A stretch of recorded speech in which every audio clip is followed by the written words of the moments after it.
What's up and good day mga boss? Welcome back dito sa aming shop, Aiming Ace Airsoft. So may shippings tayo. Date today is March 12, 2026. Ayan. So meron tayong 3 units na for shipping. Unahin muna natin bali dalawang rifle to tsaka isang pistol. Ayan. So sa rifle, first rifle is ENC 342-1 na color black kay Boss Van Lee of Metro Manila. So ito yung unit ni Bossing. Ito yung stoner na rifle. Ayan. So full metal yan. Then handguard niya is 12.5 or 13 inches. Around 12 to 13 inches yung handguard niya. Then metal yung receiver, metal din yung handguard. Then makita nyo naman yung markings niya na stoner rifle. So naka-engrave yan, napakaganda. Ayan. Then adjustable yung buttstock. Naka-ano rin siya, metal din tong mga charging handle, itong sights. So metal din yan. So naka-flip yung rear sight, tsaka flip yung front sight. Yan, metal din. Then, kasama niya out of the box is metal magazine na 300 rounds.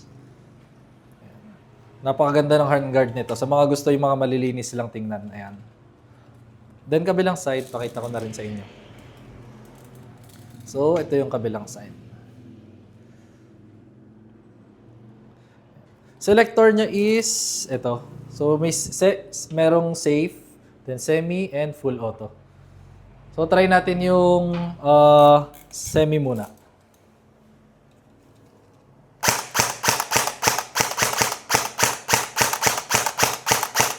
Full auto, try din natin.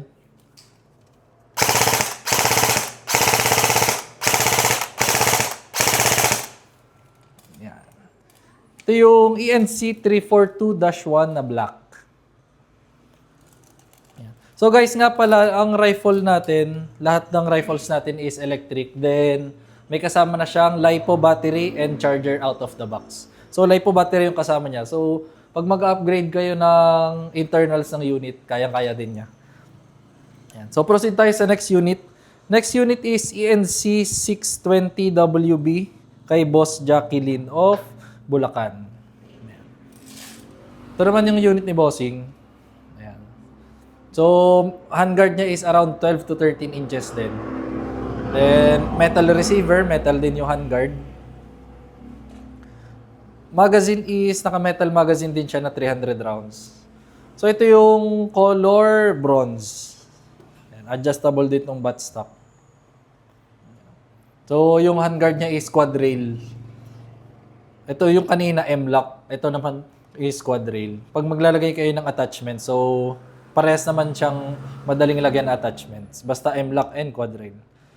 So same lang naman, metal din yung charging handle. Ito naka-metal yung rear sight na flip. Tsaka itong front sight. So naka-metal front sight din siya na flip. Ayan. Pakita ko na rin din sa inyo ang kabilang side.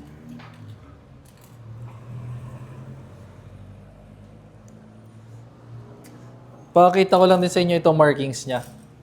So, markings niya is naka-engraved yan. Yes. Colt markings. So, try natin ang semi-auto.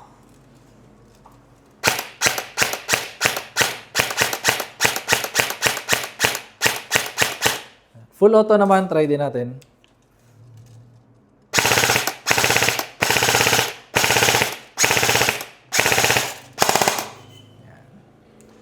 ENC 620 na WB. So guys, bigyan ko lang kayo ng tips na kapag magpo-full auto kayo ng rifle, so huwag niyong sobrang i-hold ng matagal yung trigger. So kasi syempre mas stress yung internals, possible na mas prone siya sa sira syempre.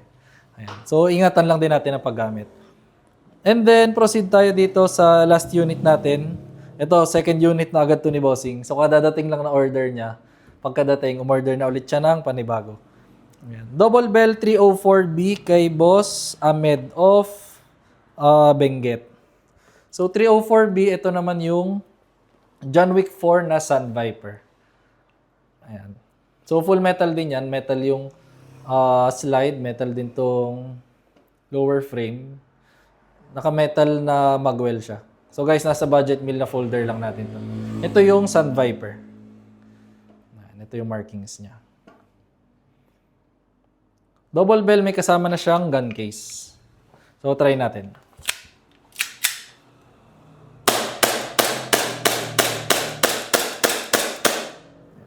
Slide lock, meaning wala na siyang BBs.